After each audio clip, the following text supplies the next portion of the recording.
congrats to Matthew Knies on what is sure a memorable night for him. However, I'm sure he would have loved to celebrate his first NHL goal with the win for his Toronto Maple Leafs. What did Florida do to jump out to a 2-0 lead so quickly? All right, we're going to talk about something Florida does really well, which is get in on the forecheck, and they give Toronto fits in their own end. So I got the hot stick, Joe Pavelski here. We're going to walk through and take a look at what Florida did on their first couple goals and what worked so well. So the whole point is when Florida gets on the attack, they get running on the forecheck, they get possession, and they engage the defensemen in battles for Toronto. And it's hard to control these guys down below the goal line as we watch the play develop. Yeah, I mean, that's something that Florida adjusted in that first round was getting below the goal line. And they want it's an effort right here just to get it down there. And then what that does, it gets everybody turned around. But now, we pause it right here. Defensive zone pressure. Yeah, we pause it right here. So that Sam Bennett behind the net, Matthew Tkachuk over here. This is Tavares Giordano. One guy's got to go with Bennett. One guy has to stay with Tkachuk. You can't help your partner because you have to trust they're going to do the job. As soon as you run in and support on Bennett, now look at all the space that Matthew Tkachuk has to make something happen because they didn't quite believe, understandably so, they could handle Bennett. Now we pause it right here. Mitch Marner knows Tkachuk's got room, so he is actually responsible for Brandon Montour way out here. So, but he's got to cheat down, but doesn't want to commit all the way into checking Tkachuk because he knows he's got a big goal scorer out here. So he waves at him, but at the same time, while he's waving, these two guys, one of whom was supposed to be out here, both are sagging off and causing problems. You roll it forward, Tkachuk puts it on net, and one more battle run here. We pause it right there. Cousins, look at his hand. He's not holding a stick the right way. He's got his backhand. So he was engaged with McCabe in front, and then to push off, he pushed his hand, and he actually puts the one in with his bottom hand upside down. Look at this, like a shovel.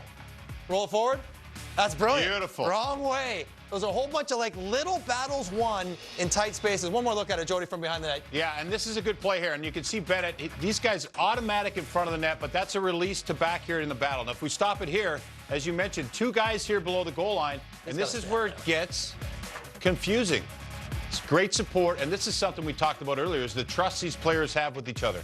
Reading off each other there, and it's just confusion. After that initial shot on Samsonov, it's just confusion down low. So that's the opening goal of the series for Florida. Now, second goal, similar kind of thing. Okay, pause it right here. So Tkachuk comes in, little give and go, while Bennett flashes through, which gives space for Austin Matthews. Now, remember Mitch Marner in the first goal? He was trying to sag down because Tkachuk had too much space. Now, Matthew Knies in a pretty good spot here, but he is getting pretty low down around the hash marks, trying to compress the zone, and he doesn't really get himself in a great spot to retreat to the Brandon Montour shooting in the first one. We roll it forward here. Matthew Tkachuk, we pause it. You're trying to pick this puck out of the air. Look at his skate. His skate is probably 5 feet from the boards. Ideally, you want to be standing here. So yes, you're going to give up this lane, but the shot lane is going to be way harder for you to hit because you're going to be attacking the block straight on as opposed to trying to get out to him on an angle where it's much harder to do. We roll it forward.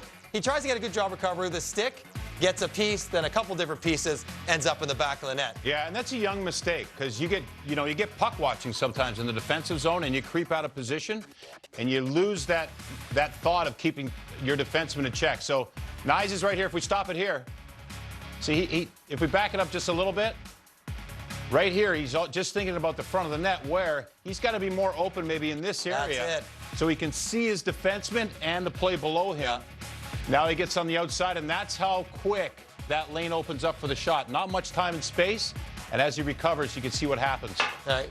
We're going to take it back one more time. We take back one more look at Sam Bennett, too, doing a great job of getting inside Morgan Rielly for the tip. There's Morgan Rielly. He's got him tied up behind the net, but Sam Bennett actually cuts inside on the net to get to the front of the net. Yeah, and that's what they're so good at. And Morgan Rielly thinks he has him blocked out, so he takes an inside route. Now he's inside him. Morgan Rielly's behind him. He's got the good Joe Pavelski tipper for the second goal. But this is what that line does exceptionally well. They did it against Boston. They did it against Toronto. And it's not even these are massive breakdowns. They're just a collection of little mini breakdowns, but they're so good at extending plays that it gets the Leafs in trouble.